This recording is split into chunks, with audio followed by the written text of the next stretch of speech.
मैं एक वहाँ पे बैठा हुआ स्टूडेंट हूँ। आज से 10 दिन पहले अगर आप मिले होते तो I would have been sitting in any of the seats besides you और सर के लेक्चर को बहुत ध्यान से सुन रहा होता और कोशिश कर रहा होता कि कोई एग्ज़ाम निकल जाए। हम लोग बस लूज़ करते हैं ना कंसिस्टेंसी छोड़ देते हैं। अब ये होली आएगी ना तो टिकट देखने लग जाएंगे, घर कैसे जाना है, क्या प्लान्स है, ये करने लग जाते हैं। उस समय ना हम मिस आउट कर जाते हैं। तो ये जो कंसिस्टेंसी हमारी टूटती है ना, और ये कंसिस्टेंसी बनने में पता चला यार 15 मार्च आ गया, अरे अब आधा महीना निकल गया, अब पीछे का कवर करें कि आगे का कवर करें, देखते देखते चलो मार्च खत्म होने चला गया।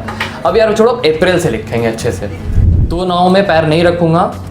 इनफैक्ट आपके टारगेट स्टेट के सामने अगर 5 स्टेट की वैकेंसीज आ रही हैं, हज़ारों की सीट्स में भी वैकेंसीज आ रही हैं, तो भी आप डेविएट मत हो।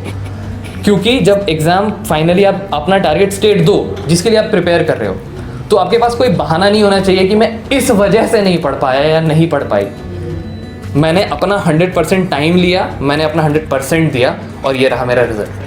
चाहे उसके बीच कोई भी वैकेंसी आई या कोई वैकेंसी नहीं आई, सीट तो एक ही चाहिए होगी ना। 5 स्टेट में अटेम्प्ट करके आप कहीं ना कहीं अपने एफर्ट्स को डिस्ट्रीब्यूट करोगे। अगर आपका कॉम्पिटिटर 1 पॉइंट को देख रहा है और आप 5 पॉइंट को देख रहे हो, तो वो ज़्यादा सर्टेन हो जाएगा by default as law of nature. तो फाइनल सिलेक्शन होता है, you can divide it in 2 parts, preparation and then performance. Generally जहाँ पे स्टूडेंट लैग करते हैं, what I think as an aspirant, कि स्टूडेंट जो लैग करता है वो परफॉर्मेंस वाले पॉइंट पे लैग करता है। उसको ये नहीं समझ में आता है कि मेरी पढ़ाई तो पूरी है यार, तो मेरा रुक क्यों रहा है। शायद तुम्हारी पढ़ाई पूरी है और जो तुम्हारे कॉम्पिटिटर्स हैं उनकी भी पढ़ाई पूरी है।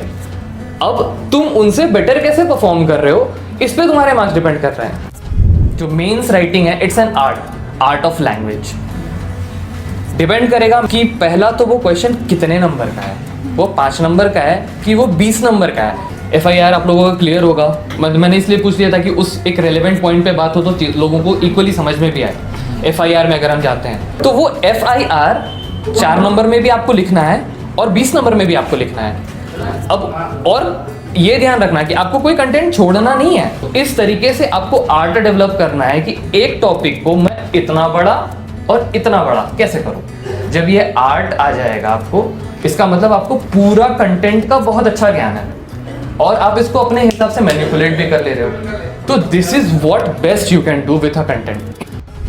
आजकल का जीएस का पैटर्न आ भी वैसा रहा है कि हम जिसको याद करते हैं वो क्वेश्चन में दिया होता है कि ट्रम्प इतने तारीख को आए थे, वो लैंड कहाँ किए। तो हम तो सोचे थे कि आया कौन है ये पढ़ के जाना है। 4 ऑप्शन आएगा, ट्रम्प आए थे कि ब्राजील के प्राइम मिनिस्टर आए थे, अमेरिका वाले आए थे। हम आंसर अमेरिका सोच कर गए हैं, वो तो क्वेश्चन में ही दिया है, अब आंसर हमें तो पता ही नहीं है। और मैंने मोस्टली पढ़ाई अपनी ग्रुप स्टडीज़ में करी है।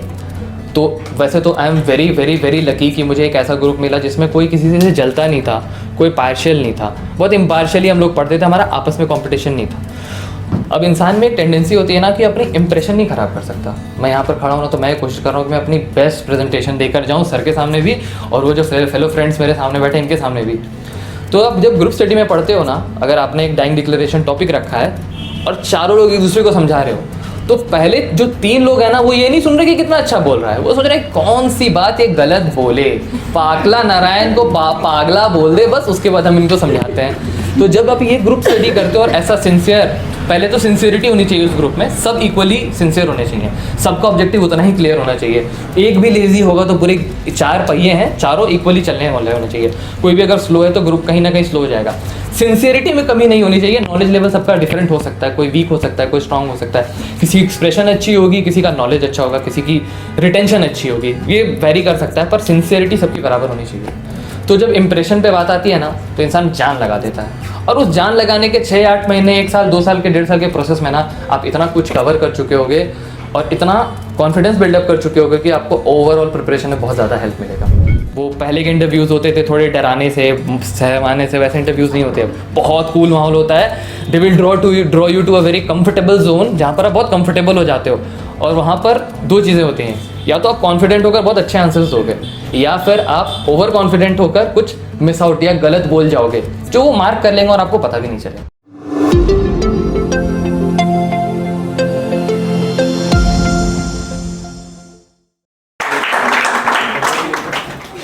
सबसे बड़ी चीज़ है कि एक तो सफलता मिलना और उस सफलता को एंजॉय करना। हम लोग चाहे टेबल पे उस तरफ बैठे हों चाहे इस तरफ हों, सभी लोग एक ही चीज़ के लिए प्रयासरत हैं कि वो सफलता मिले। हम जिस चीज़ की तैयारी कर रहे हैं, चाहे आईएएस की कर रहे हैं, पीसीएस की कर रहे हैं या जे की कर रहे हैं, एपीओ की कर रहे हैं, अंतिम उद्देश्य आपका यही है कि हम वहाँ पे पहुँचे। लेकिन कैसे, उसका रोड मैप क्या होगा? एक तो मार्केट में जो लोग बाहर प्रचलित है कि एक रोड मैप ये है, ऐसे ऐसे कोचिंग कर लीजिए, क्लास कर लीजिए और सिलेक्शन हो जाएगा। एक दूसरा रोड मैप है जो आप बनाते हो। आप अपने साथ में एक ग्रुप स्टडी करते हो, अपने टीचर के साथ में स्टडी करते हो, उनसे बात करते हो, और जो सिलेक्टेड लोग हैं, जो आपके बीच से लोग बाहर निकल के आए हैं, उनसे बात करते हो कि आपने क्या किया था, कैसे किया था। और वो रास्ता ऐसा है कि बहुत हो सकता है बहुत इजी हो, और होता ही सिलेक्शन का सबसे एक ही तरीका है कि वो रास्ता इतना इजी है, और इजी चीज़ हमेशा बहुत कठिन होती है, वो मिलती नहीं है। वो रास्ता सर से पूछ लीजिए। इधर हेमंत भी आ गए हैं, हेमंत आपको बताएंगे। तो आप लोग मिस्टर हेमंत के साथ इसमें एंजॉय कीजिए टाइम को, और फिर सर आपको बहुत बहुत शुभकामनाएं। सबसे बड़ा तो सौभाग्य है कि एस.टी. मिश्रा सर, इनके सानिध्य में आप लोग पढ़ रहे हैं। इतना अधिक प्यार देने वाले, प्यार के साथ में शिक्षा देने वाले, और उसके साथ में इतना अधिक रिजल्ट देने वाले। लखनऊ में मैंने इतने कम समय में टाइम पीरियड को टारगेट करते हुए पढ़ाने वाला शिक्षक बहुत कम देखा है। शायद और लोगों को अगर ऐसे शिक्षक मिल जाएं तो सबकी नैया पार हो जाए। इंट्रोडक्शन में बता दूं, मैं एक वहाँ पे बैठा हुआ स्टूडेंट हूँ। आज से 10 दिन पहले अगर आप मिले होते तो I would have been sitting in any of the seats besides you, और सर के लेक्चर को बहुत ध्यान से सुन रहा होता और कोशिश कर रहा होता कि कोई एग्ज़ाम निकल जाए। वैसे अगर एकेडमिक रिकॉर्ड देखकर बताऊं तो मैंने छत्तीसगढ़ का इंटरव्यू दिया था, यूपी का भी इंटरव्यू दिया था, और फाइनली जाके I got selected in Jharkhand. और मुझे पता है कि how it turns out to be, जब कोई आता है सिलेक्टेड स्टूडेंट और अपनी सक्सेस स्टोरीज शेयर करता है, कोई डिफरेंस नहीं है। हम लोग इक्वली, सारे लोग की जो पाथ होता है वो सेम होता है। मेहनत, बाहर रहकर पढ़ना, पेरेंट्स का एक्सपेक्टेशन, फ्रेंड्स का सपोर्ट, ग्रुप स्टडीज़, टीचर्स की गाइडेंस, इस सब के पूरे रूटीन में कॉमन और सिमिलर है। तो अगर इस सेशन को थोड़ा इम्पॉर्टेंट और टाइम इफेक्टिव बनाना है तो लेट्स बिगिन विथ क्वेश्चंस जो एक्चुअली मैटर करते हैं, प्रिपरेशन ओरिएंटेड क्वेश्चंस। पहले आप लोग ये बताओ कि आप में से कितने लोग हैं जिन्होंने प्लान बी रखा है अपनी लाइफ में। दो चीज़ को पहले आप अपने दिमाग में बैठा लीजिए। बनना ना बनना कहीं ना कहीं किस्मत का रोल भी होता है, बिकॉज आप जो फाइनल सिलेक्शन होता है you can divide it in 2 parts, preparation and then performance. एक पॉइंट पर आकर आप प्रिपरेशन शुरू करते हो, जब शुरू में आते हो, contract act, constitution, evidence act, preparation शुरू करते हो, लॉज को सीखते हो, फिर आप एक पॉइंट पे आकर चीज़ों को सीख जाते हो। You are completely prepared.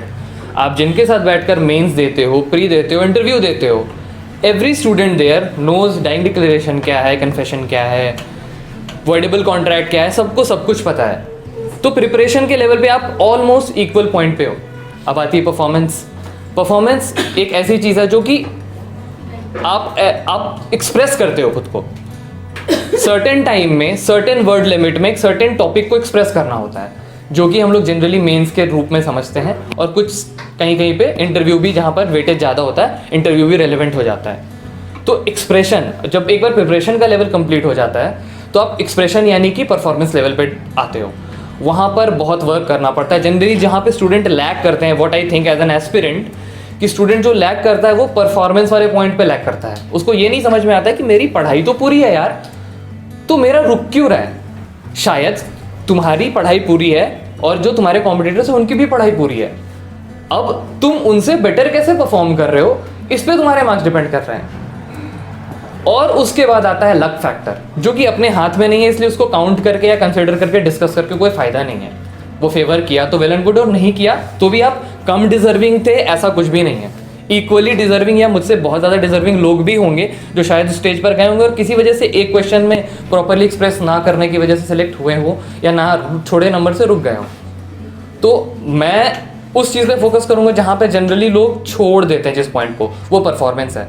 Mains के पॉइंट्स को, मेंस के टॉपिक्स को, मेंस के क्वेश्चंस को बहुत सिंसियरली तैयार करो। आप इस ध्यान से रखो कि आपको वर्ड लिमिट्स और जो टाइम फ्रेम होता है उसके बीच काम करना है। ये मेरे साइड का इनपुट है। अब आप जो भी पूछना चाहते हो, as an aspirant, as a friend, as a colleague, जो भी जिस तरीके का भी क्वेश्चन हो, फ्रीली पूछो। आई डोंट थिंक सर के रहते कोई हेजिटेशन होगा, बिकॉज सर तो most friendly teacher I have ever seen. कुछ भी किसी को भी पूछना है, anything related to the subject और anything related to the preparation part. किस तरीके से लिखना चाहिए कि अपने मार्क्स। आप अभी कौन सा सब्जेक्ट पढ़ रहे थे? जीएस पढ़ रहे थे, लॉ के रिस्पेक्ट में कौन सा टॉपिक? FIR। ठीक है, FIR आप लोगों को क्लियर होगा। मैंने इसलिए पूछ लिया था कि उस एक रेलेवेंट पॉइंट पे बात हो तो लोगों को इक्वली समझ में भी आए। FIR में अगर हम जाते हैं तो you will begin with 154, cognizable offence से रिलेट करना शुरू करोगे। फिर उसकी पूरी प्रोसीजर बताओगे आप, है ना, कि क्या प्रोसीजर होता है। एक बंदा आता है, वो अपनी कॉग्निजेबल ऑफेंस के रिलेटेड ऑफेंस को रिपोर्ट करता है, फिर उसको पुलिस ऑफिसर एंटर करता है, रिटन ओरल वाला फैक्टर आता है, फिर उसको साइन कराता है, कॉपी देता है। ये प्रोसीजर है। ये सबको पता है, ये कंटेंट है हमारे पास, ठीक है। अब यहाँ पर आता है आर्ट। जो मेंस राइटिंग है, it's an art of language. Depend करेगा मैडम आपके क्वेश्चन का आंसर कि पहला तो वो क्वेश्चन कितने नंबर का है, वो 5 नंबर का है कि वो 20 नंबर का है। यूपी जैसे स्टेट में 20-20 या 40-40 नंबर के आंसर्स आते हैं। झारखंड, MP जैसे स्टेट में 4 और 8 नंबर के क्वेश्चंस आते हैं। तो वो FIR 4 नंबर में भी आपको लिखना है और 20 नंबर में भी आपको लिखना है।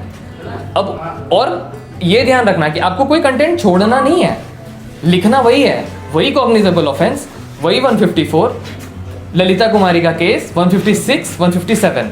एटलीस्ट इतना आपको लिखना है, नहीं तो आप कॉम्पिटिटर से पीछे छूट जाओगे, चाहे वो 4 नंबर का क्वेश्चन है या 20 नंबर का क्वेश्चन है। अब जो ये आर्ट है ना, ये इस पे आपको वर्क करना है कि आपको इंट्रोड्यूस कैसे कराना है, उसका ऑब्जेक्टिव क्या दिखाना है, उसका प्रोसीजर कैसे मेंशन करना है, उससे रिलेटेड रेलेवेंट केस लॉज कैसे करना है, और उसको कंक्लूड फाइनली कैसे करना है। ये जो आर्ट है ना, this is very necessary. For example, अगर आप FIR से लो, अगर एकदम शॉर्ट टू शॉर्ट बताओगे तो एक रिपोर्ट है जो कि कॉग्निजेबल ऑफेंस से रिलेटेड है। पुलिस अथॉरिटीज़ जो कि रिस्पॉन्सिबल हैं कॉग्निजेबल ऑफेंसेस को रोकने के लिए और प्रिवेंट करने के लिए, उनको आप देते हो ताकि वो उसको रोक सके, और उसका ये प्रोसीजर है, उससे रिलेवेंट ये केस लॉ है, जिसके फर्दर फॉलो होने वाले सेक्शंस हैं 156 और 157। मिनिमम आपको ये लिखना है 4 नंबर में। अगर आप यही 20 नंबर में जाओगे तो आपको कॉग्निजेबल ऑफेंस डिफाइन करना होगा, पुलिस ऑफिसर के थोड़े कंटेक्स्ट में समझाना होगा, क्या फॉर्म्स हो सकते हैं इन्फॉर्मेशन देने के, रिटन, ओरल। तो ये जो फॉर्म था, जो कि मैं एक लाइन में बोलता कि information given by the informant, इस लाइन को मैंने तोड़कर एक टॉपिक बना दिया, forms of information. It can be either oral, written, if oral can be should be reduced into writing, तो इतना स्पेस अलग से ले लिया, एंड वुड बी एक टॉपिक बन जाएगा आपके आंसर राइटिंग का।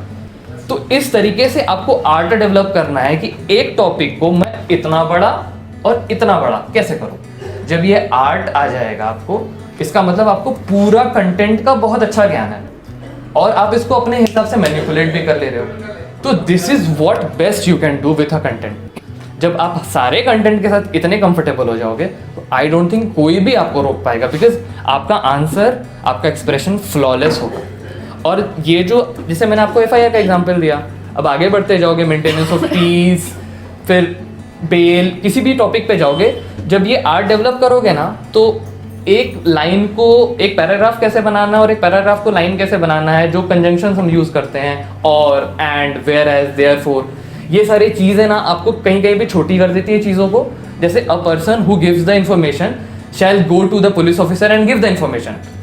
हम इसको एक वर्ड में अगर बोलें तो बोलेंगे informant gives information to the police officer. अब ये एक लाइन अगर हमें 20 नंबर में लिखना था तो बड़ा करके लिखते, छोटा लिखना था तो छोटे में लिख दिया। तो ये आर्ट है ना, आर्ट ऑफ श्रिंकिंग इट, ये बहुत इंपॉर्टेंट है लर्न करना। और जब ये आर्ट डेवलप कर लोगे आप, तो अब आपने, क्योंकि एक पैराग्राफ को एक लाइन में लिख दिया, तो सोचो आप और कितना ज़्यादा कंटेंट लिख सकते हो, अपने आंसर को कितना ज़्यादा रिच कर सकते हो, उतने ही स्पेस में कितनी ज़्यादा चीज़ें लिख सकते हो जो शायद आपका कॉम्पिटिटर मिस आउट कर जाए। और आपका कोई भी कॉम्पिटिटर आपसे ज़्यादा तेज़ नहीं है अगर आप वेल प्रिपेयर्ड हो तो। इस कॉन्फिडेंस के साथ ही एग्ज़ाम में बैठना। Any more questions? और कोई क्वेश्चन पूछना है? जीएस का क्या रूल? जीएस का आपने जीएस कैसे किया? जीएस आपने कैसे तैयार किया बता दीजिए। ये सर ज़्यादा बेटर बता पाएंगे क्योंकि झारखंड एक जीएस ओरिएंटेड स्टेट नहीं था। मैंने छत्तीसगढ़ में भी दिया था, वो भी जीएस ओरिएंटेड स्टेट नहीं था। तो I am very good at law, मतलब जो मेरा परफॉर्मेंस लेवल है, not with respect to others. GS में स्लॉग करना पड़ता है, जो ऑनलाइन सोर्सेज हैं आप उसको कंसिस्टेंटली जब फॉलो करोगे, स्टैटिक तो स्टैटिक है, उसको आप घटना चक्र और जो सर जिस तरीके से गाइड करते हैं आप उस तरीके से अगर फॉलो करें तो। और जो रोज़मर्रा की जीएस है हम लोग बस लूज़ करते हैं ना कंसिस्टेंसी छोड़ देते हैं। अब ये होली आएगी ना तो टिकट देखने लग जाएंगे, घर कैसे जाना है, क्या प्लान्स है, ये करने लग जाते हैं, उसमें ना हम मिस आउट कर जाते हैं। तो ये जो कंसिस्टेंसी हमारी टूटती है ना, और ये कंसिस्टेंसी बनने में पता चला यार 15 मार्च आ गया, अरे अब आधा महीना निकल गया, अब पीछे का कवर करें कि आगे का कवर करें, देखते देखते चलो मार्च खत्म होने चला गया, अब यार छोड़ो अप्रैल से लिखेंगे अच्छे से। ये हमारी कमी है। आप कोई भी ऐसा स्टूडेंट नहीं होगा यहाँ पर जो बोले कि मैंने पूरा जीएस पढ़ा और जीएस पूरा पढ़ने के बाद भी मेरे से क्वेश्चंस नहीं लग रहे थे। कोई भी है ऐसा क्या? आप कोई भी एक पर्टिकुलर सोर्सेज, इतने ऑनलाइन सोर्सेज अवेलेबल हैं। मैं पर्सनली नेक्स्ट एग्जाम करके एक यूट्यूब चैनल है, उनको फॉलो करता था कि उनकी 15-10 मिनट की वीडियोस होती है, रोज़ का देखो 10-15 मिनट, खाते हुए सुनते हुए, नहाने के वक्त वूफर पे लगा लिया, कैसे भी कर लिया, 2-4 बार सुन लिया, चीज़ें याद हो गई। और अब जब रोज़ सुनते हो ना तो जो सीरीज ऑफ इवेंट है, ओबामा ट्रम्प आने वाले हैं, ट्रम्प आए, ट्रम्प आके चले गए, तो ये जो सीरीज है ना आप इसको कंसिस्टेंटली फॉलो तब करते रहोगे जब रोज़ सुन रहे हो। तो जब वो चीज़ इतनी ज़्यादा रिपीट होगी आपके सामने कि वो automatically becomes a part of your memory, you don't need to prepare it. और आजकल का जीएस का पैटर्न आ भी वैसा रहा है कि हम जिसको याद करते हैं वो क्वेश्चन में दिया होता है कि ट्रम्प इतने तारीख को आए थे, वो लैंड कहाँ किए। तो हम तो सोचे थे कि आया कौन है ये पढ़ के जाना है। 4 ऑप्शन आएगा, ट्रम्प आए थे कि ब्राजील के प्राइम मिनिस्टर आए थे, अमेरिका वाले आए थे, हम आंसर अमेरिका सोच कर गए हैं, वो तो क्वेश्चन में ही दिया है, अब आंसर हमें तो पता ही नहीं है। तो ये जब आप सीरीज से फॉलो करोगे, न्यूज़पेपर्स पढ़ोगे, मैंने पर्सनली इंडियन एक्सप्रेस फॉलो किया था। हिंदू थोड़ा ज़्यादा स्टैंडर्ड हो जाता है एक पॉइंट के लिए, स्टूडेंट शुरू में ले तो लेता है पर कॉम्पैटिबिलिटी डेवलप करने में काफ़ी जीएस वो मिस आउट कर जाता है। तो you can start with Indian express, that's a good newspaper. और बहुत जुडिशरी के पॉइंट ऑफ व्यू से मैंने देखा है काफ़ी रेलेवेंट चीज़ें भी दी हुई होती हैं, लॉ रिलेटेड जितना भी, जैसे मैटरनिटी बेनिफिट से रिलेटेड जो एक प्रेगनेंसी टर्मिनेशन ऑफ प्रेगनेंसी का जो आया था आर्टिकल, काफ़ी अच्छे से चीज़ें को ड्राफ्ट करके दिया रहता है। पतला न्यूज़पेपर है, ज़्यादा टाइम भी नहीं लगता है, बहुत अच्छा है, आप उसको भी एक बार रेफर कर सकते हैं। Anything else? कुछ भी पूछना है पूछ लो। बताया है कि आप साथ में एलएलएम भी कर रहे थे, तो हाँ। आप दोनों को साथ लेके कैसे मतलब स्टडी करते हैं? एलएलएम का भी प्रिपेयर करना होता है, जुडिशरी का भी, दोनों की आप साथ में कैसे? Okay, let's confine our preparation to a word certainty, ठीक है, एंड कंसिस्टेंसी। मैं लखनऊ आया था तैयारी करने के लिए क्योंकि मुझे पहला ऑप्शन था दिल्ली मुझे नहीं जाना था। Rahul is the best coaching known in India, पर मुझे दिल्ली नहीं जाना था क्योंकि आई एम अ पर्सन जो मैं खुद से पढ़ता है। तो मैं आया यहाँ पढ़ता था, पेरेंट्स ने बोला मास्टर्स कर लो क्योंकि अगर कहीं जाओगे तो बताने में होगा कि मैं मास्टर्स कर रहा हूँ। मैं बोला मैं एक एडवोकेट हूँ, मुझे एक एक्सक्यूज़ देने की ज़रूरत नहीं है, आई एम एनीवेज कभी भी मैं प्रैक्टिसिंग एडवोकेट कहला सकता हूँ। मैं यहाँ तैयारी किया, मैंने 2 साल तैयारी की बिना किसी कोई भी डिसगाइज होने के, कहीं भी मैं डेविएट नहीं हुआ, मैंने तैयारी की। 2 साल बाद मास्टर्स का एंट्रेंस आया हुआ था, मैंने भरा, मेन सब्जेक्टिव पेपर आता है, सब्जेक्टिव लिखा, वो केस भी आया था कल, पेपर होमिसाइड वर्सेस मर्डर का डिफरेंस था, रेक्स वर्सेस गोविंदा का, वो सब लिखा। तो मैंने एज अ एक्सपीरियंस देने गया था, मैं साथ से सारे के साथ जो आपके जो कॉन्टैक्ट्स होते हैं ना, वो भी कहीं ना कहीं कोई दे रहा है, कोई कुछ कर रहा है, तो आप थोड़ा इन्फ्लुएंस होते हो तो मन करता है, तो मैंने दिया, एंट्रेंस निकल गया। पर मैं सर्टेन था कि मुझे जुडिशरी करनी है और जुडिशरी ही में जाना है और जुडिशियल मजिस्ट्रेट ही बनना है, ये मेरी सर्टेनिटी थी बिल्कुल। घर वालों ने बोला एडमिशन ले लो, मैं बोला चलो मैं ले लेता हूँ क्योंकि बचपन से एक सपना था यार, मैं प्राइवेट इंस्टीट्यूट में तो पढ़ा हूँ, मुझे एक स्टेट यूनिवर्सिटी में भी पढ़ना है जहाँ कुर्ते पैजामा पहन के लोग आते हो, थोड़ा सा वो जो मूवीज़ में देखा था कल्चर, तो ये एक्सपीरियंस के लिए गया था। बहुत ज़्यादा टाइम नहीं दिया मैंने और मैं बिल्कुल डिटरमाइंड था कि अगर 1% LLM मेरे रास्ते में आता है तो मैं LLM के पेपर्स छोड़ दूंगा, LLM का कोर्स छोड़ दूंगा, 2 नाव में पैर नहीं रखूंगा। इनफैक्ट आप ऐसे समझो, LLM तो बहुत दूर की चीज़ हो गई, आपके टारगेट स्टेट के सामने अगर 5 स्टेट की वैकेंसीज आ रही हैं, हज़ारों की सीट्स में भी वैकेंसीज आ रही हैं, तो भी आप डेविएट मत हो, क्योंकि जब एग्ज़ाम फाइनली आप अपना टारगेट स्टेट दो जिसके लिए आप प्रिपेयर कर रहे हो, तो आपके पास कोई बहाना नहीं होना चाहिए कि मैं इस वजह से नहीं पढ़ पाया या नहीं पढ़ पाई। मैंने अपना 100% टाइम लिया, मैंने अपना 100% दिया और ये रहा मेरा रिजल्ट। चाहे उसके बीच कोई भी वैकेंसी आई या कोई वैकेंसी नहीं आई, सीट तो एक ही चाहिए होगी ना। 5 स्टेट में अटैम्प्ट करके आप कहीं ना कहीं अपने एफर्ट्स को डिस्ट्रीब्यूट करोगे। अगर आपका कॉम्पिटिटर 1 पॉइंट को देख रहा है और आप 5 पॉइंट को देख रहे हो तो वो ज़्यादा सर्टेन हो जाएगा by default as law of nature.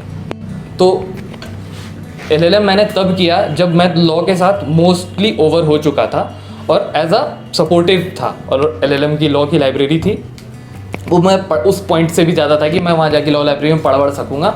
वैसे मास्टर्स मेरा बहुत ज़्यादा नंबर भी नहीं आए हैं मेरे, मैं पास कर गया हूँ, वो दैट्स अ डिफरेंट थिंग। पर मेरा फोकस जुडिशरी था और मैंने कोशिश भी यही की कि मैं जुडिशरी पे स्टिक करूँ बहुत सिंसियरली।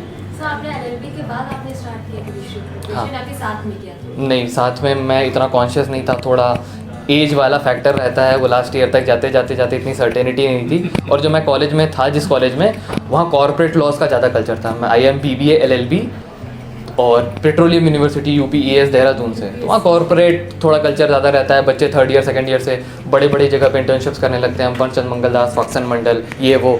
तो जुडिशरी की कॉन्शियसनेस आते आते थोड़ा लेट हो गया था। तो initially I tried for CLAT कि मैं किसी PSU में जूरिस्प्रूडेंस और कॉन्स्टिट्यूशन में नंबर लाकर किसी PSU में जॉब ले लूँ। लेकिन वो जो प्रिपरेशन का दौर था ना, उससे प्रिपरेशन का नशा चढ़ा और रियली में समझ में आया, क्योंकि 2 ऐसे बड़े सब्जेक्ट्स मैंने पढ़े, कॉन्स्टिट्यूशन और जूरिस्प्रूडेंस, जो आपको एक्चुअली में फील कराते हैं कि व्हाट लॉ इज़। अब जब ये पढ़ो तो मेरा इंटरेस्ट आया। फिर मैं सोचा कि जुडिशरी ट्राई देना चाहिए और अपने हिसाब से एज मेरी अपनी पर्सनैलिटी को लेकर मुझे बहुत कंपैटिबल लगा भी, तो I went for judicial services. Interview कैसा हुआ था, मतलब Pardon? इंटरव्यू में सर आपके क्वेश्चंस कैसे आए थे? इंटरव्यू, मेरे क्वेश्चन, मैंने 3 इंटरव्यू अपीयर किया था, एक छत्तीसगढ़, एक UP और एक झारखंड। ट्रस्ट मी, छत्तीसगढ़ में मैं एक्चुअली में बहुत प्रिपेयर्ड नहीं था। UP में मुझसे वो क्वेश्चंस पूछे गए तो जो मेरा वीकेस्ट सेक्टर था, CPC, मेरी बहुत अच्छे से तैयारी नहीं हुई। क्रिमिनल साइड मेरा स्ट्रॉन्ग रहा है और मैंने मास्टर्स भी क्रिमिनल में किया था, तो अगर क्रिमिनल से क्वेश्चन आया होता तो मैं बेटर पोजीशन में आंसर करने के होता। और झारखंड में ये चीज़ फेवरेबल में हो गई। उन्होंने मुझसे पूछा कि आपने मास्टर्स किस चीज़ में किया है। अब इंटरव्यू का जो सीन होता है ना, आप जब एंटर करते हो तो डिपेंड करता है कि आपका इंटरव्यू शुरू कैसे हो रहा है। अगर, और आपका कोशिश ये रहना चाहिए, आप बहुत ज़्यादा उस चीज़ को कंट्रोल कर नहीं सकते हो, पर कोशिश ये होना चाहिए कि you should drag the interviewers to the direction जहाँ पर आप सबसे ज़्यादा सिक्योर और प्रिपेयर्ड हो। अगर आप CPC में बहुत प्रिपेयर्ड हो तो sir I have good experience in CPC, या कोर्ट प्रोसीजर्स मैंने देखे हैं, तो अगर आप कोर्ट प्रोसीजर वर्ड बोलोगे तो वो प्रोसीजर पे आएंगे, प्रोसीजर पूछेंगे। और अगर आपका सेफ जोन है तो प्ले इट वेल। अगर आप क्रिमिनल में स्ट्रांग हो, आपने कहीं से मास्टर्स किया है, किसी भी तरीके से अगर वो आपको ड्रैग करते हैं तो आप उस चीज़ को डायरेक्ट करने की कोशिश करो उस तरफ जो आपका वेल प्रिपेयर्ड जोन है। छत्तीसगढ़ में मुझसे पूछा था, मैं धनबाद से बिलोंग करता हूँ, Jharkhand which is the coal capital of India. तो मुझसे बहुत लेम क्वेश्चन भी होते हैं इंटरव्यू में। वो पहले के इंटरव्यूज़ होते थे थोड़े डराने से, सहमाने से, वैसे इंटरव्यूज़ नहीं होते। बहुत कूल माहौल होता है। They will draw you to a very comfortable zone जहाँ पर आप बहुत कंफर्टेबल हो जाते हो।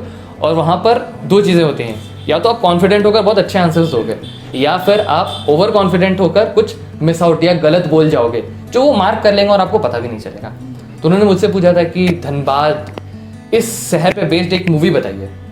मेरे जनरेशन में तो गैंग्स ऑफ वासेपुर आई थी, तो I quoted it but they were not quite familiar with it. वो शायद काला पत्थर सुनना चाह रहे थे, जो अमिताभ बच्चन और शत्रुघ्न सिन्हा की मूवी थी। ये लेटली मुझे पता चला। फिर आपके स्टेट से रिलेटेड, आप जहाँ की तैयारी कर रहे हो और जहाँ से आप बिलोंग करते हो, यहाँ के लोकल क्वेश्चंस होते हैं। 1-2 क्वेश्चंस ऐसे होते हैं ना जो आते ही हैं, पूछे ही जाते हैं। इस पे आपको बहुत एक्स्ट्रा ऑर्डिनरी प्रिपेयर रहना होता है। जैसे tell me something about yourself या tell me about your academic background, है ना। ये क्वेश्चन आएगा ही, क्योंकि यही वो टाइम है जब वो थोड़ा सा ना स्टेट ऑफ माइंड बनाते हैं कि तुमसे क्या पूछना है जब तुम उस आंसर कर रहे हो। And this is the point जब 2 चीज़ें होती हैं, आप अपना इंप्रेशन उन पर डालते हो और आप खुद के लिए कॉन्फिडेंस भी बिल्डअप करते हो। तो आप अपने एकेडमिक प्रोफाइल को प्रेजेंट कैसे करना है, इससे बहुत मैटर नहीं करने वाला है। कोई आपका इंटरव्यू बहुत 10 नंबर बढ़ जाएंगे या 5 नंबर घट जाएगा, ये नहीं होगा, पर आप कॉन्फिडेंट हो जाएंगे। और अगर आप कॉन्फिडेंट हो जाएंगे तो आप मार्क्स सिक्योर करने की प्रोबेबिलिटी बढ़ जाएगी।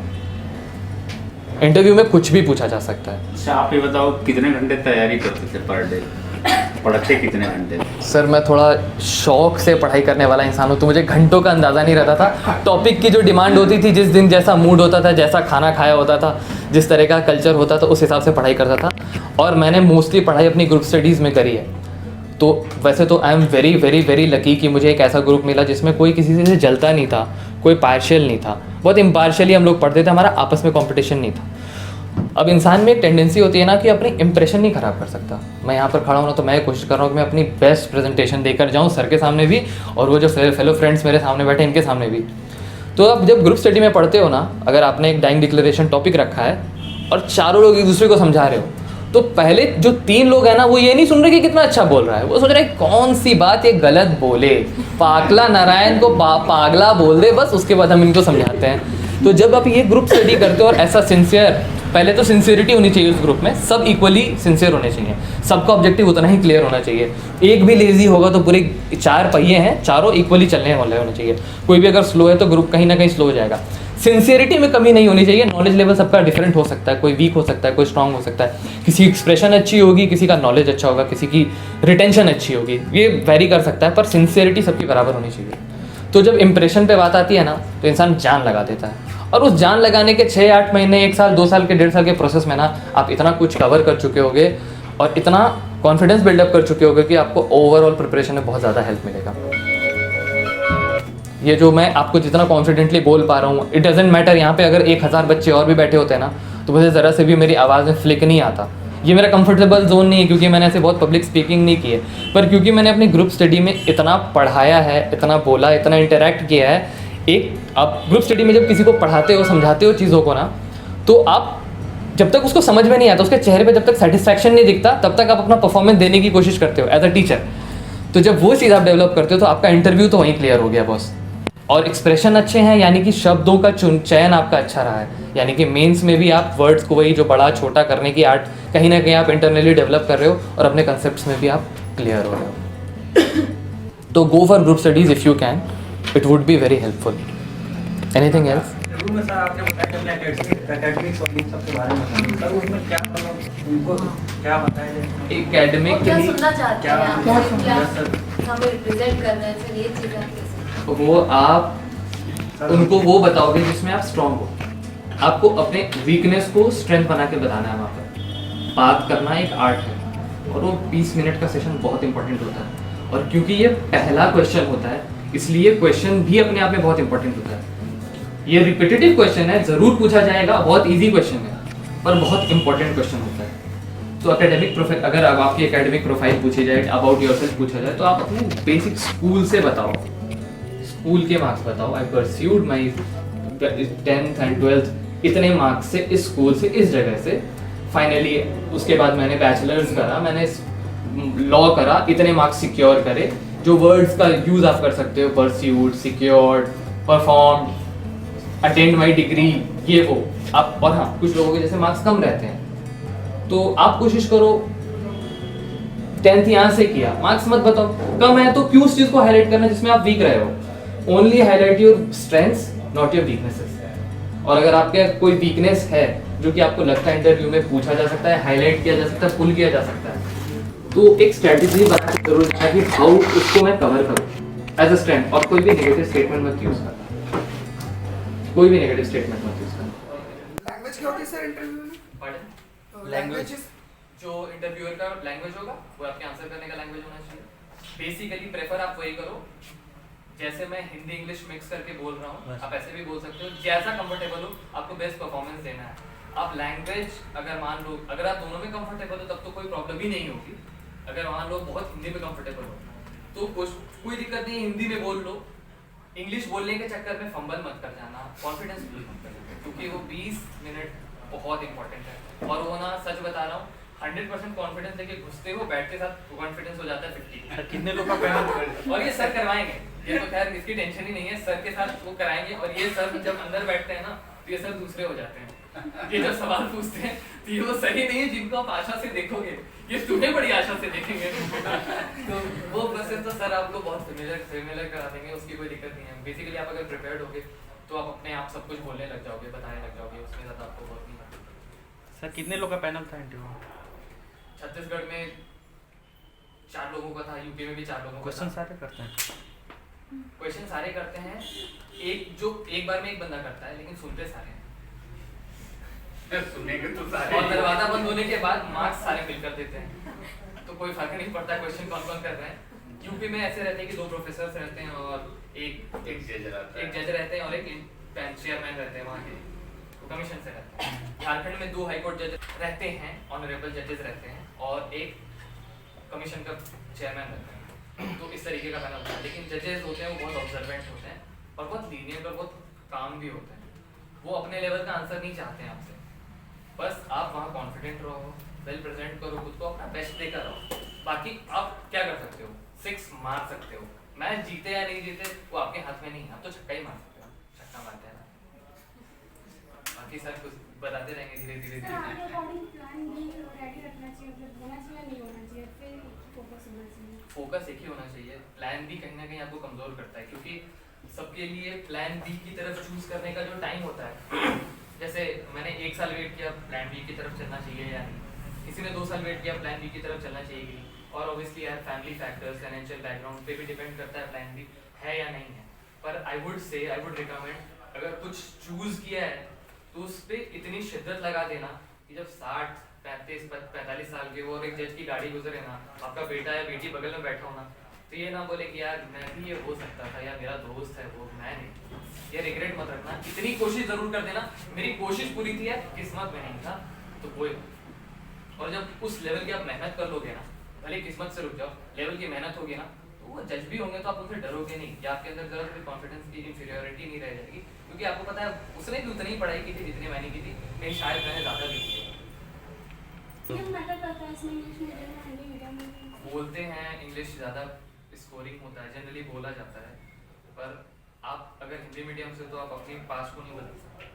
आप अपने मीडियम में बेस्ट परफॉर्म करने की कोशिश करो, अपनी आइडेंटिटी को कमज़ोर मत समझो, कॉन्फिडेंस लूज मत करो, आपका जो भी स्ट्रेंथ है उसको और एम्प्रेस करो, उसको हाईलाइट करो जितना बढ़िया हो सके। Hindi is one of the richest language I would say, कि इसमें आप हैंडराइटिंग भी बना सकते हो। हाँ, एक चीज़ आपको और बताना चाहूँगा, जो आप मेंस की आंसर राइटिंग करते हो उस पर फोकस करना कि जो आंसर का ओरिएंटेशन होता है, जो स्पेसिंग होती है, जो सेंटेंस का डिस्ट्रीब्यूशन होता है, जो 2 वर्ड्स के बीच में गैप्स होते हैं, ये बहुत मैटर करता है। मैटर कब करता है, जब एग्जामिनर है, वो एग्जामिनर, आप चलो एक एग्जांपल लेते हैं, 100 मार्क्स की कॉपी है, आप स्टूडेंट हो, आप एग्जामिनर हो, आपको 40 कॉपियाँ चेक करनी है, आप एक 100 मार्क्स की कॉपी पे कितना समय दोगे?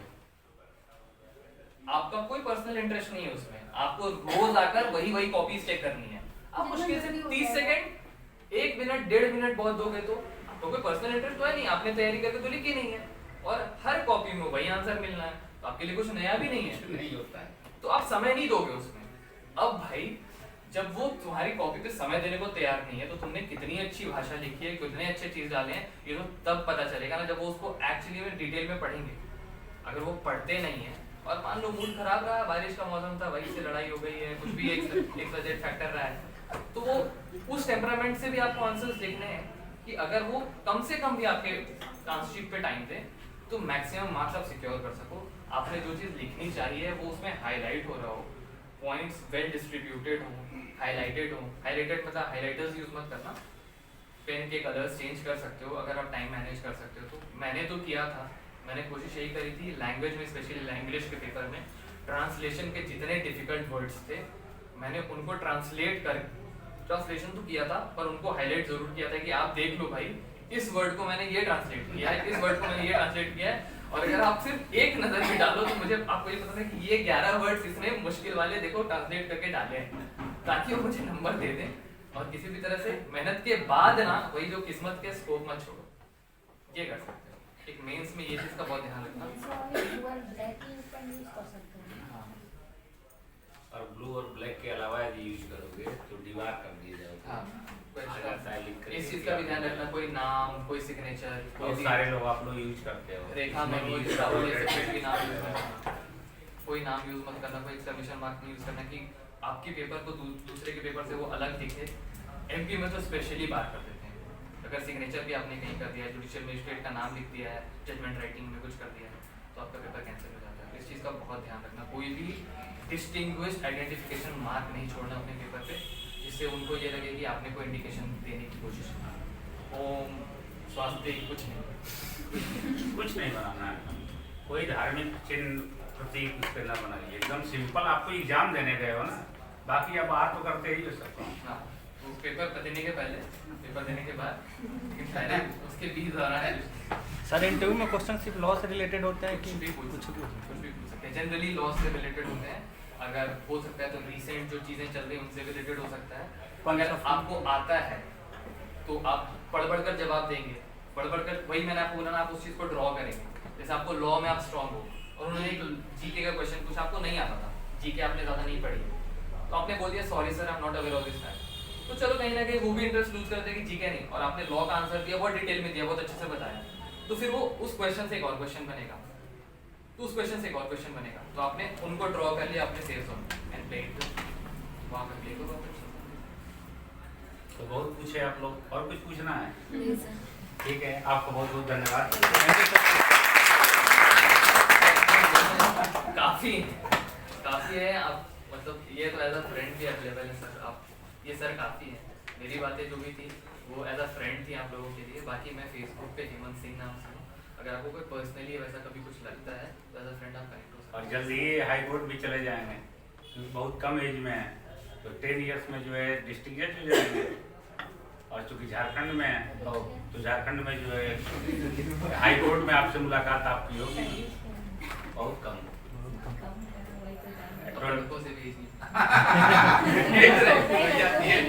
अभी 26-27 के हैं, 26, 27 इतने पे हैं तो भी बहुत है ना। 32-35 ईयर्स सर्विस है, 35 साल, और उसमें हाई कोर्ट में मुलाकात इनकी होगी। अभी इस तरह नहीं दिखेंगे दुबले पतले, और हम लोग पहचानना पड़ेगा कि यही, लेकिन ये है कि हम लोगों के पास एक प्रमाण है कि आपने इतने दुबले पतले थे सर, देखिए आप थे उस समय, क्यों रिकॉर्डिंग दिखेगी।